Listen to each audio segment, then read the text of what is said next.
अब सुखदेव जी कहते हैं, राजा परीक्षित कहते हैं कि गुरुजी ये तो ऐसी ही बात हुई जैसे हाथी नहाने गया सरोवर में।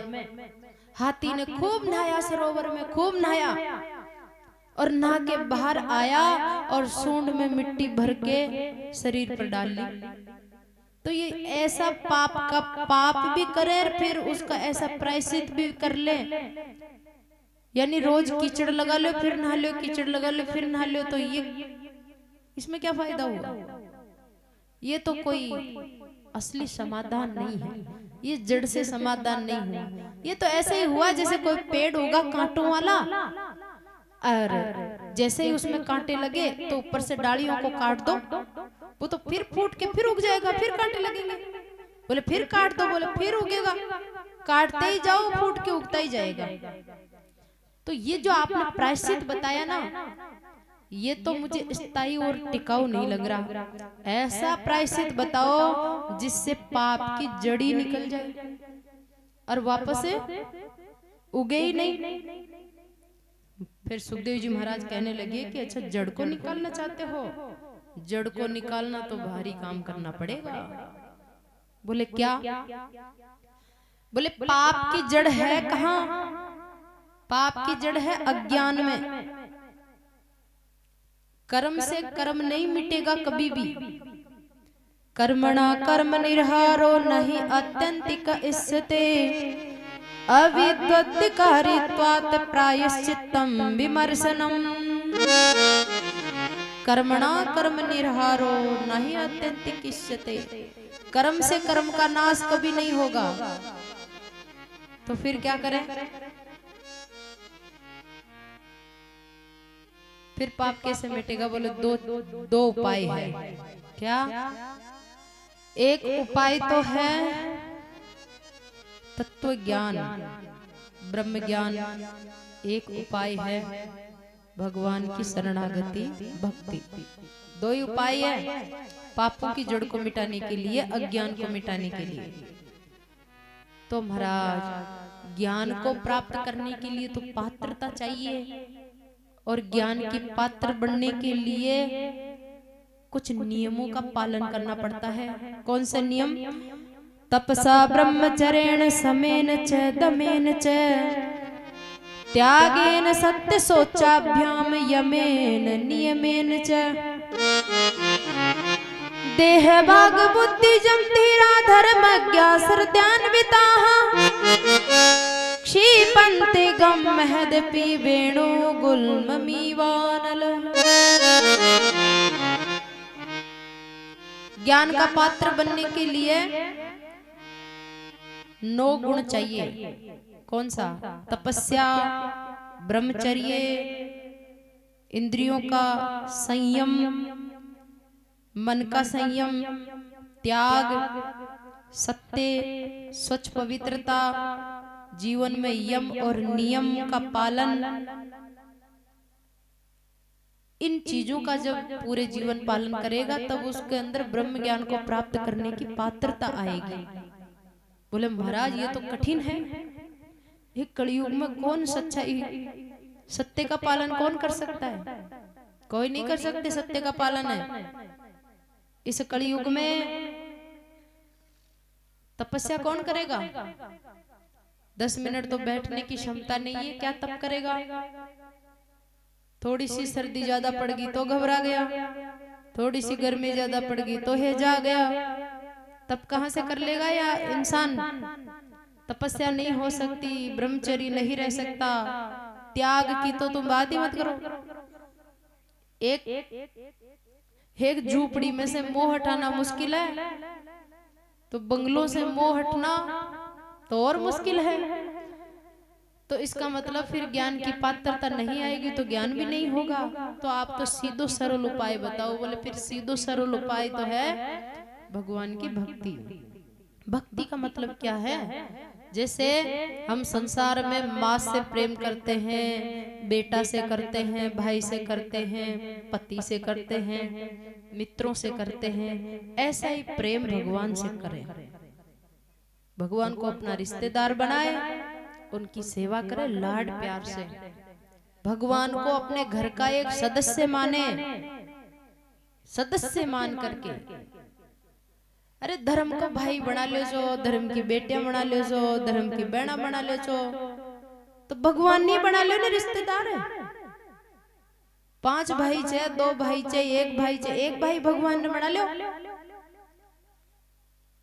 संसार का भाई तो आखिर स्वार्थ की पूर्ति को नहीं ना, तो पीठ फेर ले ला, पर भगवान का देव पीठ को दिखाओ लो। और न था उन्होंने काय मांगे, उसको चाहिए प्रेम। दुनिया भर में मित्र बनाता फिरोजो हजारों की संख्या में, और सब धोखेबाज निकलते हैं, सब ठग निकलते हैं। एक की भी स्वार्थ की पूर्ति नहीं हुई तो जातो ही दिखे, फोन न स्विच ऑफ करतो ही दिखे, है ना? क्योंकि वो जिया चाहो से जिया नहीं होगो ना। और आई मित्रता, 1000 मित्रा में एक मित्र भगवान ने भी बना लियो कि आज से भगवान भी मेरे मित्र है। मित्र की तरह व्यवहार करो, मत करो पूजा पाठ, नाम भी मत जपो, कुछ भी मत करो, पर मन में ये पक्का कर लो कि ठाकुर जी मेरे मित्र है। लेकिन भाव से होना चाहिए, बस इतना स्वीकार कर लिया आपका कल्याण हो गया। लेकिन उस मित्रता में फिर मित्रता ही होनी चाहिए, अनुराग होना चाहिए, भाव होना चाहिए, प्रेम होना चाहिए। भगवान को अपना बेटा मान लो, 2 बेटा है, 1 बेटो भगवान न मान लो। बेटा तो बीनने आते हैं, छोड़ छोड़ भाग जाला, पर बेटो कौन भागलो, ठाकुर जी कौन भागला करते ही। जब कोई नहीं होगा, कोई नहीं होगा, वो जरूर होगा आपके साथ। तो इसलिए कोई व्यक्ति था तो बचपन में ठाकुर जी से बहुत प्रेम था। उसने अपने जेब में पॉकेट रखता था, उस पॉकेट में भगवान की फोटो रख ली। भगवान मेरे मित्र है, मेरे सखा है, मेरे खास है।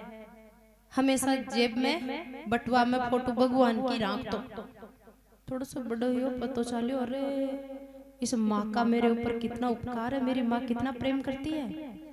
भगवान की फोटो के ऊपर माँ की फोटो मेल लियो।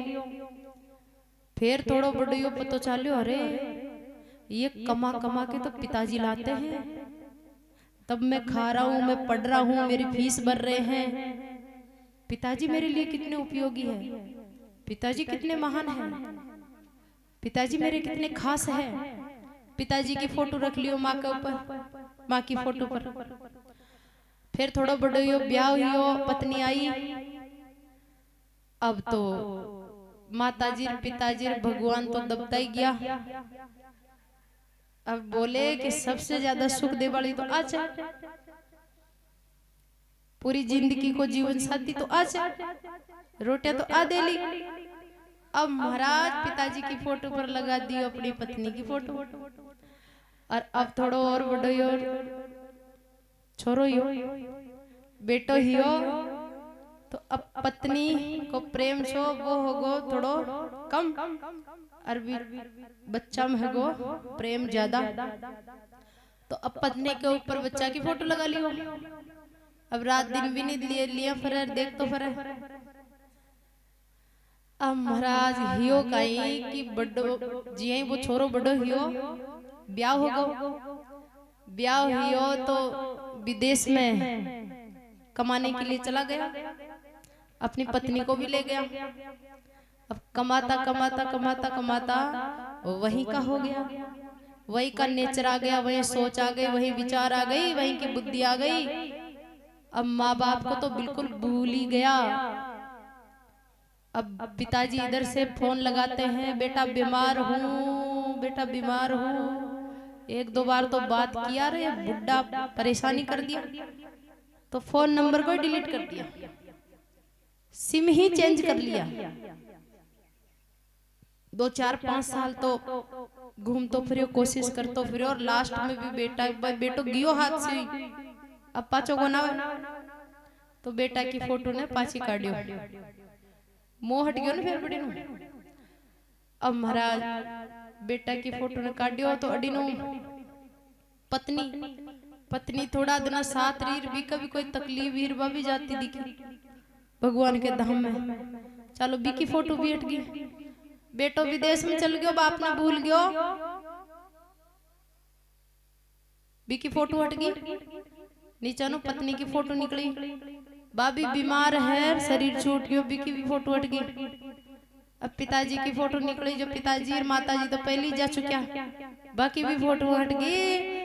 और अब लास्ट में जो बस शुरू में ने बारेगी दौड़ करके फोटो को अपने हृदय से लगाया और बोला कि जय हो प्रभु सब आया और आया जी गिया पर तू बिया को भी हमारे साथ है अब मतन कदे न छोड़ू और थारी फोटो पर दूसरा की फोटो कदे ही नहीं लगाऊंगा यानी जीवन में सबसे ऊपर मैं तुझे ही रखूंगा। बोल भक्तवत्सल भगवान की वृंदावन बिहारी लाल की जय हो। हरि बोल हरि बोल हरि बोल हरि बोल हरि बोल हरि बोल। जय जय श्री राधे श्याम हो मेरे श्याम सलोने सरकार बना दो बिगड़ी मेरी मेरे श्याम सलोने सरकार बना दो बिगड़ी मेरी।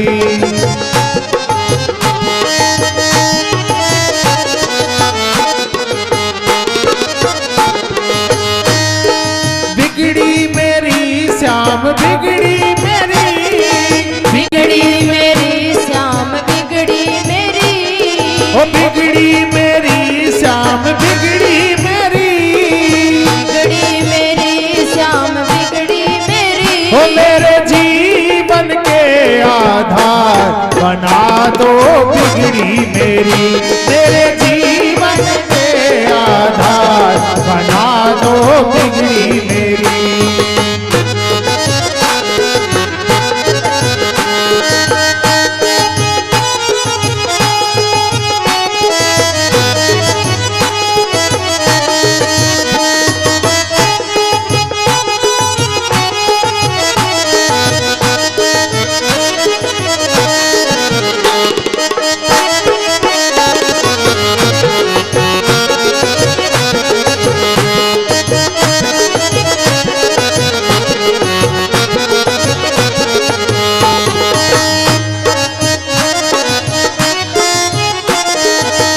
अर्जी है मेरी मर्जी तुम्हारी अर्जी मेरी मर्जी तुम्हारी अर्जी है मेरी मर्जी तुम्हारी अर्जी है मेरी मर्जी तुम्हारी वृंदावन के बाके बिहारी वृंदावन के बाकी बिहारी वृंदावन के बाके वृंदावन के बाकी बिहारी मेरी विनती यही है बारंबार बना दो बिगड़ी मेरी विनती यही है बारंबार बना दो मेरे श्याम सलोने सरकार बना दो बिगड़ी मेरी।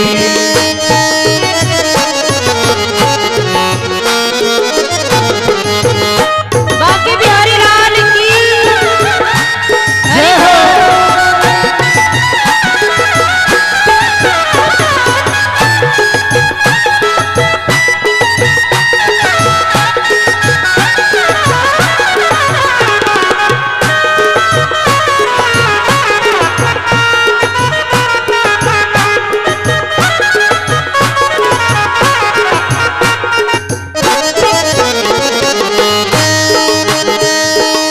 मुरली मनोहर नंद के लाला मुरली मनोहर नंद के लाला मुरली मनोहर नंद के लाला मुरली मनोहर नंद के लाला यशोदा नंदन मदन गोपाला यशोदा नंदन मदन गोपाला यशोदा नंदन मदन गोपाला यशोदा नंदन मदन गोपाला मेरे जीवन के बिगड़ी मेरी, मेरे जीवन के आधार बना दो बिगड़ी मेरी।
तेरी शरण में आए, सुना है जो तेरी शरण में आए, उसके सब दुखड़े मिट जाए, उसके सब दुखड़े मिट जाए, उसके सब दुखड़े मिट जाए, उसके सब दुखड़े मिट जाए।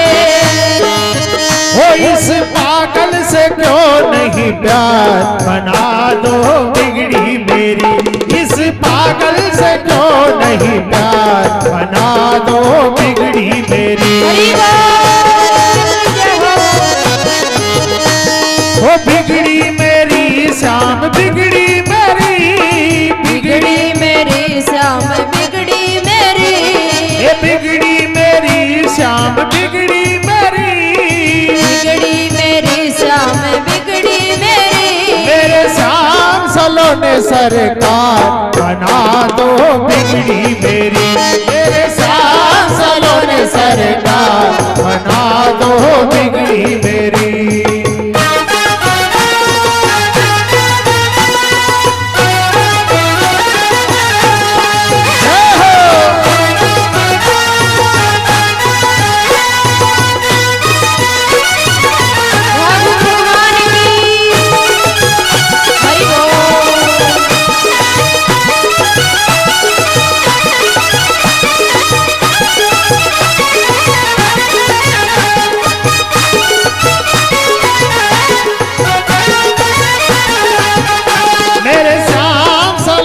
सरकार बना दो बिगड़ी मेरी, मेरे श्याम सलोने सरकार बना दो बिगड़ी मेरी, मेरे श्याम सलोने सरकार बना दो बिगड़ी मेरी, मेरे श्याम सलोने सरकार बना दो बिगड़ी मेरी, बना दो बिगड़ी मेरी, बना दो बिगड़ी मेरी।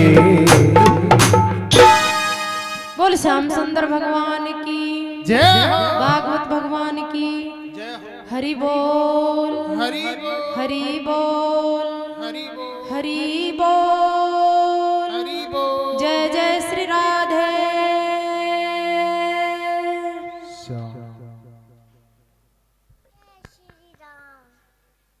तो भागवत में सभी पापों का नाश करने का एक ही उपाय है और कोई उपाय नहीं। कौन सा उपाय है? नाम, भगवान का नाम। ये नाम लिया भक्त प्रहलाद ने। प्रहलाद जी का परिचय जानते हैं। नाम की ताकत का चमत्कार देखते हैं। एक हिरण्यकश्यप नाम के राक्षस हुए, जो ये रावण है ना, रावण, ये रावण पूर्व जन्म में हिरण्यकश्यप था। महाराज हिरण्यकश्यप के 4 बेटा हुए, जिनमें सबसे छोटे थे प्रहलाद जी। प्रहलाद जब इसकी मां के पेट में थे तो हिरण्यकश्यप तपस्या करने चला गया था मंदराचल पर्वत पर। और 100 साल तक तपस्या की। इसकी पत्नी गर्भवती थी। पीछे से देवताओं ने राक्षसों पर आक्रमण कर दिया।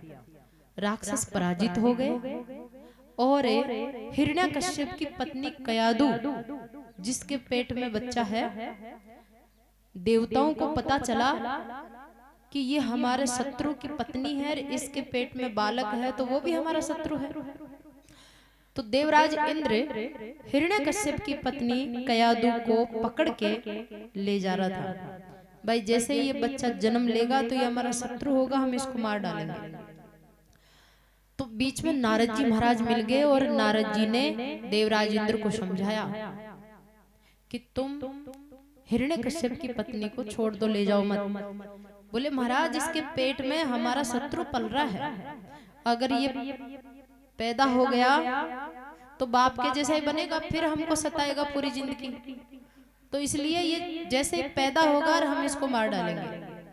नारद जी ने समझाया, रे ये शत्रु नहीं है, तुम्हारा मित्र है, ये भक्त है, भक्त है, इसके पेट में भक्त है, तो इसलिए तुम इसको छोड़ दो। देवराज इंद्र के कहने पर नारद जी हिरण्यकश्यप की पत्नी कयादु को छोड़कर चले गए। अब कयादु बोली कि नारद जी मेरे पति तो तप करने मंदराचल पर गए हैं, हमारी सारी संपत्ति पर देवताओं ने अधिकार जमा लिया है, अब मैं किसके पास रहूंगी? देवराज इंद्र ले जा रहा था, आपने रोक दिया, तो अब मुझे कौन संभालेगा, मैं कहाँ रहूंगी? तो नारद जी ने दया करके कहा कि आप हमारे आश्रम पर चलो। तो नारद जी हिरण्यकश्यप की पत्नी कयादु को अपने आश्रम पर ले गए। जब तक हिरण्यकश्यप तपस्या करके नहीं आया, तब तक नारद जी ने हिरण्यकश्यप की पत्नी कयादु को अपने आश्रम पर रखा। कयादु क्या करती थी? दोनों टाइम नारद जी से सत्संग सुनती थी और सारे दिन भगवान का नाम जप करती थी।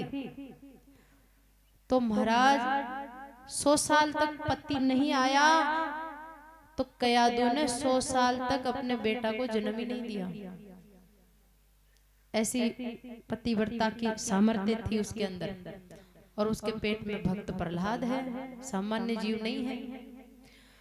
तो अब हिरण्यकश्यप जब पुनः लौट के आया, कयादु घर गई, बेटा को जन्म दिया, बालक जन्म हुआ। अब माता पिता बड़े प्रसन्न हुए, बच्चा धीरे धीरे बड़ा हुआ।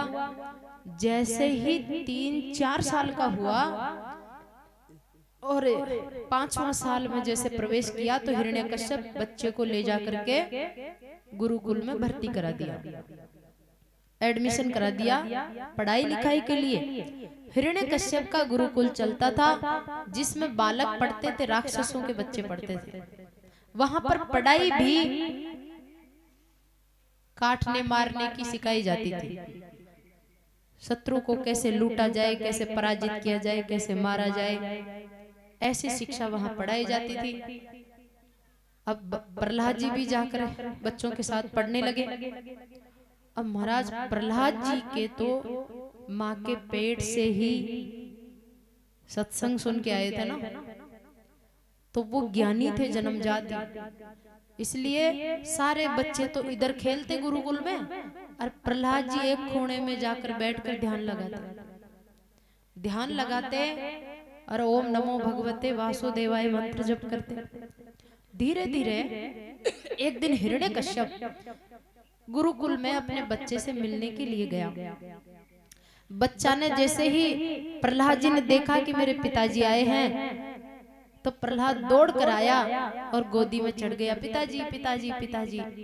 हिरण्यकश्यप बालक को उठाकर हृदय से लगाए, लाड किया। हिरण्यकश्यप पूछने लगा कि बेटा प्रहलाद तुम स्वस्थ तो हो? बोले हाँ पिताजी।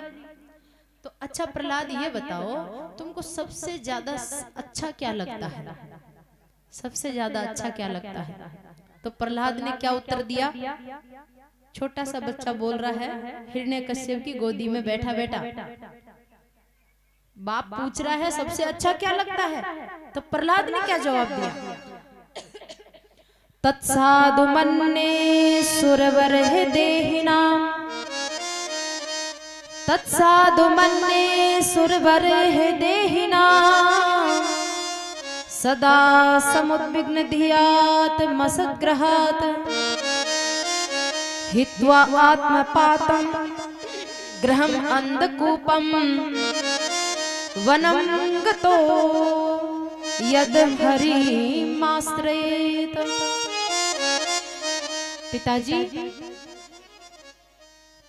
मुझे सबसे अच्छे मेरे हरि लगते हैं। छोटा सा बालक क्या बोल रहा है? मुझे सबसे अच्छे मेरे हरि लगते हैं। हरि? बोले हाँ, मेरे नारायण मुझे सबसे अच्छे लगते हैं। और ये पिताजी, ये संसार है ना, इसकी हकीकत तो मैं पहचान गया। बोले क्या पहचाना? ये संसार तो पिताजी एक अंधा कुआं के जैसा है। आप फटाफट बांध दो, देखो सब लोगों का ध्यान आपके ऊपर है। अभी थोड़ा भजन चलेगा ना, तब बांध देना, है ना। और ये जो बच्चे हैं ना, इनको सबको बिठाओ, आलतू फालतू इधर उधर ना डोले।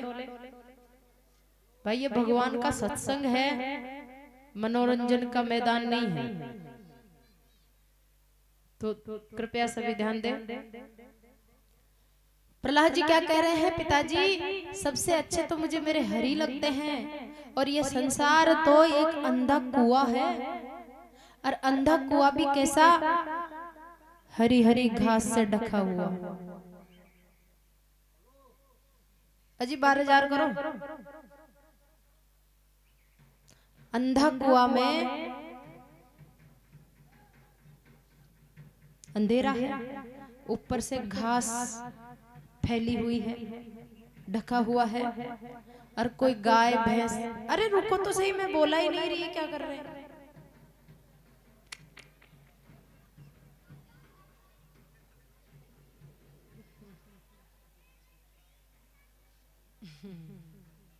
अभी तो बहुत टाइम है। अगर श्रोता सार ग्राही बैठा है सामने, तो फिर इंद्र वक्ता भी गहराई में जाता है। तो महाराज प्रहलाद कहता है कि संसार अंधा कुआं है, हरी हरी घास से ढका हुआ है। अब कोई कुआं हरी घास से ढका हुआ है, और उस घास को खाने के लिए कोई पशु जाए, और जैसे ही वो घास में मुंह डालेगा, तो वो घास तो मुंह में आएगी कि नहीं आएगी, लेकिन वो कुएं में जरूर चला जाएगा। अरे एक बार कुएं के अंदर चला गया तो बाहर निकलना, खुद के बल पर कुआं से बाहर निकल ही नहीं सकता। कोई आदमी कुएं की गहराई में पड़ जाए तो वो बाहर थोड़ी निकल सकता है। उसको दूसरे की जरूरत पड़ेगी, दूसरा व्यक्ति से प्रार्थना करेगा तो वो व्यक्ति उसको निकालेगा जो खुद बाहर है, और जिसके पास निकालने की सामग्री भी है। तो प्रहलाद जी कह रहे हैं मेरे हरि इस कुआं से बाहर है, स्वतंत्र है, बलवान है, और सारा जगत अंधा कुआं में पड़ा हुआ है। तो पिताजी ऐसी स्थिति में हरि की शरण लेनी चाहिए। हिरण्याकश्यप को एक गुस्सा आया, आंखें लाल पीली हो गई। मेरे शत्रु का नाम ले रहा है, मेरे शत्रु की महिमा गा रहा है। हिरण्याकश्यप ने बच्चा को पकड़ा और धैम के नीचे पटका, और प्रहलाद के दोनों गुरुओं को बुलाकर कहा कि इस बच्चे को ये क्या शिक्षा दे दी तुमने, हैं? बिना मतलब की शिक्षा। मेरे शत्रु की महिमा गा रहा है, किसने सिखाया इसको हरि का भजन करना चाहिए? हरि सबसे श्रेष्ठ है, संसार अंधा कुआं है, असत है, किसने दे दिया ये ज्ञान? वो गुरु हाथ जोड़ने लगे, महाराज हमने तो नहीं दिया। प्रहलाद को एकांत में ले जाके पूछा, किसने दिया रे तेरे को ये ज्ञान? प्रहलाद बोला कि जैसे चुंबक की तरह लोहा अपने आप ही खींच के जाता है ना, ऐसा मेरा मन, मेरी बुद्धि, मेरी इंद्रियां, मेरा चित्त भगवान की तरफ अपने आप ही खींच के जाता है। मुझे किसी ने शिक्षा नहीं दी। अब तो वो गुरु खूब समझाए, बोले ये भगवान का नाम वाम लेना छोड़ दे। हिरण्यकश्यप दूसरी बार आया, अरे हिरण्यकश्यप सोचा अब तो छोरा सुधर गया होगा। हिरण्यकश्यप ने फिर बच्चे को गोदी में लिया और कहा, बेटा प्रहलाद, जगत में जितनी भी शिक्षाएं हैं ना, उन सब शिक्षाओं में से, सब ज्ञान में से तुझे कौन सा ज्ञान सबसे अच्छा लगता है? प्रहलाद फिर बोला, श्रवणम कीर्तनम विष्णु स्मरणम पाद सेवनम, श्रवणम कीर्तनम विष्णु स्मरणम पाद सेवनम, अर्चनम वंदनम दास्यम सख्यम आत्मनिवेदनम। एक तरफ तो इतना खूंखार राक्षस, एक तरफ इतना छोटा सा बच्चा, लेकिन ये बच्चा इतना निर्भय है। भक्ति का पहला गुण है जीव को निर्भय बना देती है, घमंडी नहीं। घमंडी नहीं, घमंडी आदमी भी निर्भय होने का ढोंग करता है, लेकिन हकीकत में अंदर से बहुत कायर होता है। तो महाराज निर्भय है और बोल रहा है कि पिताजी, मेरे भगवान श्री हरि की भक्ति करने की 9 प्रकार का तरीका है। श्रवण करो, कीर्तन करो, वंदन करो, आत्मनिवेदन करो, उनको अपना मित्र बनाओ, अपना बेटा बनाओ, अपना मालिक बनाओ। नवदा भक्ति की शिक्षा जिसने सीख ली, उसने सारा ही ज्ञान सीख लिया पिताजी। अब तो हिरण्यकश्यप फिर धूजने लगा, बच्चे को फिर पटका नीचे, राक्षसों को बुलाया, आदेश दिया, इस बालक को मेरी नजर के सामने से ले जाओ और इसको खत्म कर दो। ये बालक जिंदा नहीं रहना चाहिए। मेरे शत्रु मेरे घर में पैदा होकर मेरा ही अन्न खाकर मेरे शत्रु का गुणगान गाता है। मुझे नहीं चाहिए ऐसा बेटा, इसको मार डालो, ये मेरा शत्रु है। अब देखो, भगवान का भजन करने वाला शत्रु हो गया। ये बुद्धि है, इसीलिए तो वो राक्षस है। छोरा संतान चाहे दारू पी ले, चाहे गलत काम कर ले, चाहे डाकू बन जाए, संतान चाहे डाकू बन जाए, माँ बाप को मंजूर है, लेकिन भक्त बनना मंजूर नहीं। उल्टी सोच है ना। अरे भक्त बन गया तो 7 पीढ़ी सुधर गई। अरे भक्त बनने से कोई जीवन बिगड़ता नहीं है, सुधरता है। तो इसलिए हिरण्यकश्यप कहता है तो भगवान भगवान मेरे हरि करता है, कहाँ है तेरा भगवान? प्रहलाद कहता है पिताजी मेरे भगवान सभी जगह है। बोले सब जगह कहाँ है? बोले आप जहां देखो वहीं, जहां देखो वहीं। तो सामने एक खंबा था। हिरण्यकश्यप कहता है तेरा भगवान क्या इस खंबे में है? प्रहलाद ने निर्भय होके बोल दिया कि हाँ पिताजी इस खंबे में भी मेरा भगवान है। हिरण्यकश्यप क्रोध में आकर के गदा उठाई और जोर से गदा उस खंबे में मारी। बोले आज तुझे और तेरे भगवान दोनों को ही मैं यमलोक भेजूंगा। बहुत दिन हो गया तुझे मेरा भगवान, मेरा हरि, मेरा जगन्नाथ करते करते। और ये मारी खंबे में, और महाराज खंबा फूटा, धड़ाम खंबा फूटा और खंबे से एक विशेष आकृति के रूप में भगवान प्रकट हुए, नरसिंह रूप में प्रकट हो गए। नरसिंह मतलब जिसका शरीर तो था इंसान का और उसका जो मुंह है ना वो सिंह का। ऐसा अवतार लिया भगवान ने खंबा फोड़ करके छोटे से भक्त प्रहलाद की रक्षा के लिए और उसकी वाणी को सत्य करने के लिए। भक्त कहता है ना सर्वत्र भगवान, ये दिखा दिया कि खंबे में भी है। भक्त प्रहलाद के अंदर इतनी ताकत कहां से आई? तपस्या करने गया था कहीं? नहीं। कोई योग साधना की? नहीं। तो क्या किया? एक ही काम किया बस। बचपन से जब से पैदा हुआ, जब से स्मृति आई, तब से भगवान का नाम उसके मुंह से 1 मिनट भी हटता नहीं था। और 5 साल की उम्र में ऐसी सिद्धि प्राप्त कर ली। और नाम में ये ताकत कि खंबा फोड़ करके भगवान को बाहर निकाल दिया। इसलिए हो मिस्री से मीठो नाम हमारी राधा रानी को। मिस्री से मीठो नाम हमारी राधा रानी को। मिस्री से मीठो नाम हमारी राधा रानी को। मिस्री से मीठो हमारी राधा रानी को। राधा रानी को हमारी श्यामा प्यारी को। राधा रानी को हमारी श्यामा प्यारी को। मिस्री से मीठो नाम हमारी राधा रानी को।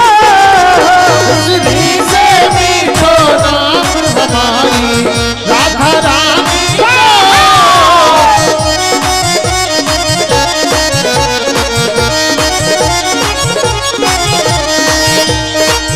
बरसाने वाली की हरि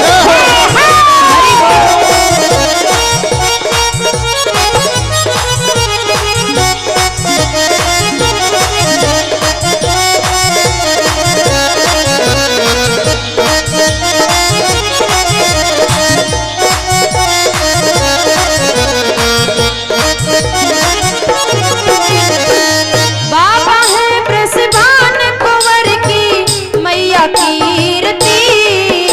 ओ बाबा है ब्रसभान कुंवर जी मैया कीर्ति। बाबा है प्रसभान कुंवर की मैया कीर्ति। बाबा है ब्रसभान कुंवर जी मैया कीर्ति। ब्रज में बरसानो धाम हमारी राधा रानी को। ब्रज में बरसानो धाम हमारी राधा रानी को। राधा रानी को हमारी श्यामा प्यारी को। राधा रानी को हमारी श्यामा प्यारी को। मिस्री से मीठो नाम हमारी राधा रानी को। मिस्री से मीठो नाम हमारी राधा रानी को।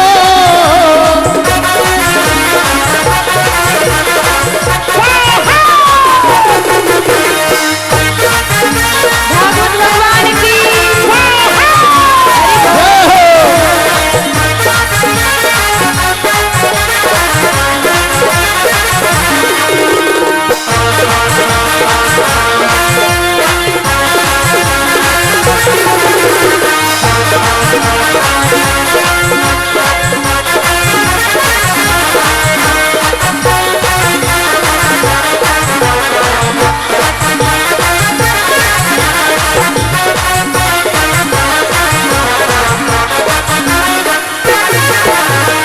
तीन लोक 14 भवनों की स्वामिनी श्यामा जो।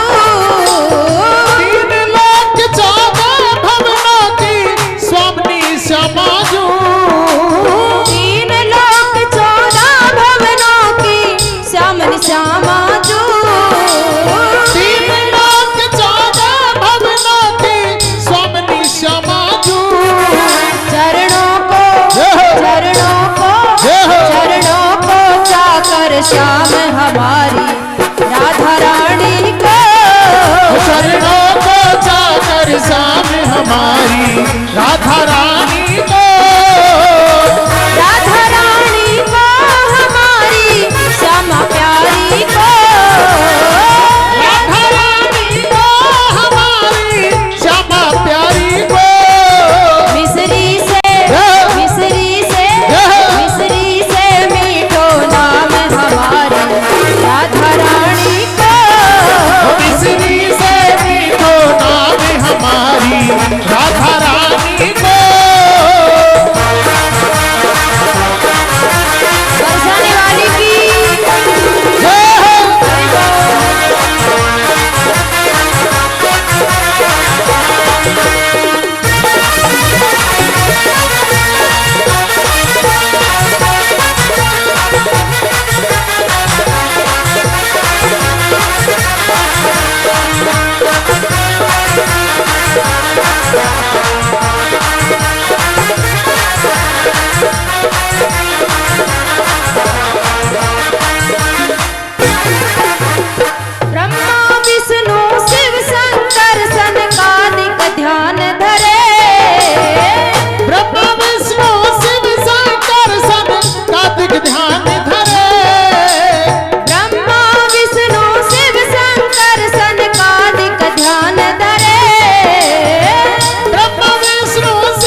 बरसाने वाली की, सावरिया सेठ की जय हो। हरि बोल, हरि बोल, हरि बोल, हरि बोल, हरि बोल, हरि बोल। जय जय श्री राधे। वो फूल रहने दो, वो फूल रहने दो।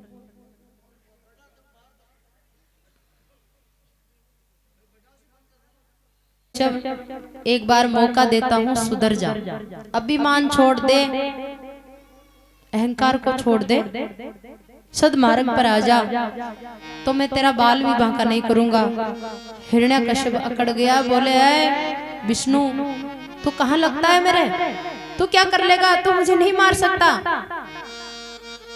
मुझे ब्रह्मा जी का वरदान प्राप्त है, मैं न ऊपर मरूं न नीचे, न रात को मरूं न दिन को, न अस्त्र से मरूं न शस्त्र से। ब्रह्मा जी की सृष्टि में पैदा होने वाले किसी प्राणी किसी जीव से मैं नहीं मरूं, 12 महीना में मैं किसी महीना में नहीं मरूं, ऐसा वरदान है मुझे। भगवान ने कहा तब तो हो गया तेरा कल्याण। बोले न तो ऊपर है न नीचे है, मेरी गोदी में है, न रात है न दिन है, संध्या का समय है। 12 महीना में से कोई सा भी महीना नहीं है, तेरे लिए एक 13वां महीना बनाया मैंने। और न अस्त्र है न शस्त्र है, मेरे तीखे तीखे नाखून है। तो महाराज यूं कह करके भगवान नरसिंह ने हिरण्यकश्यप की छाती को चीर डाला, उसकी आंतें निकाली और गले में पहन ली। अब भगवान का क्रोध इतना भयंकर, सारे देवी देवता मना रहे लेकिन शांति नहीं हो रहे। तो महाराज लक्ष्मी जी को बुलाया, लक्ष्मी जी आई, लक्ष्मी जी भगवान की आरती करने लगी। अब लक्ष्मी जी दासी है, दास का धर्म होता है, दास की नजर हमेशा स्वामी के चेहरे पर कभी नहीं जाती है। जो दास होता है ना उसकी मर्यादा होती है, वो फेस टू फेस बात नहीं करता है, उसका सिर स्वामी के सामने झुका रहता है और नजर रहती है चरणों पे। जिसमें ऐसा गुण है वही सेवा कर सकता है बड़ों की, वही दास बन सकता है। और महाराज लक्ष्मी जी तो नारायण की दासी है, जिस लक्ष्मी के पीछे सारा जगत दौड़ता है वो नारायण के चरणों में रहती है। तो महाराज लक्ष्मी जी चरणों से आरती करती करती करती करती छाती तक आई, तब तक तो मामला ठीक ठाक था। और लक्ष्मी जी की नजर जैसे ही चेहरे पर पड़ी और वो तो डर गई और थाली को पटक के भाग गई।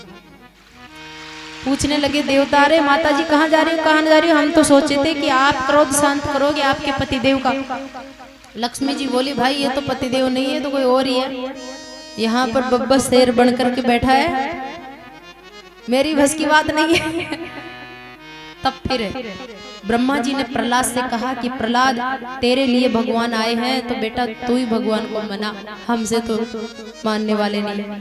तो छोटे से प्रहलाद जी नरसिंह भगवान के सामने आके हाथ जोड़ करके स्तुति की, हे प्रभु मैं अदम हूँ, तुच्छ जीव हूँ, भला आप जब देवताओं से राजी नहीं हुए तो मेरे से कहां से हो जाओगे।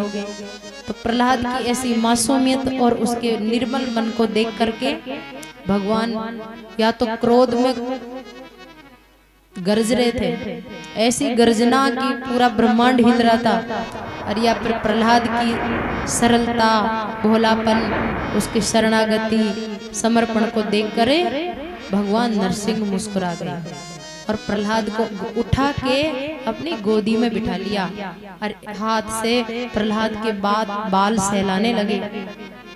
प्रहलाद ने कहा, प्रभु शंकर भगवान, सब भक्तों में सबसे बड़े भक्त आपके शंकर भगवान हैं, रात दिन ही वो आपको भजते हैं, लेकिन कभी उनको गोदी में बिठाया? कभी लक्ष्मी रात दिन चरण दबाती है, कभी लक्ष्मी को गोदी में नहीं बिठाया, कभी सिर पर हाथ नहीं रखा, और मेरे जैसे तुच्छ प्राणी पर आपने गोदी पर भी बिठा लिया और सिर पर भी हाथ घुमा रहे हो। आपकी कितनी दया, कितने करुणा है। भगवान ने कहा कि मेरे भक्तों से बढ़कर मेरे लिए न लक्ष्मी है न कोई और है, मैं खुद भी नहीं हूं, मेरे लिए सबसे बढ़कर के मेरे तुम्हारे जैसे भक्त है। सच्चे चाहने वाले।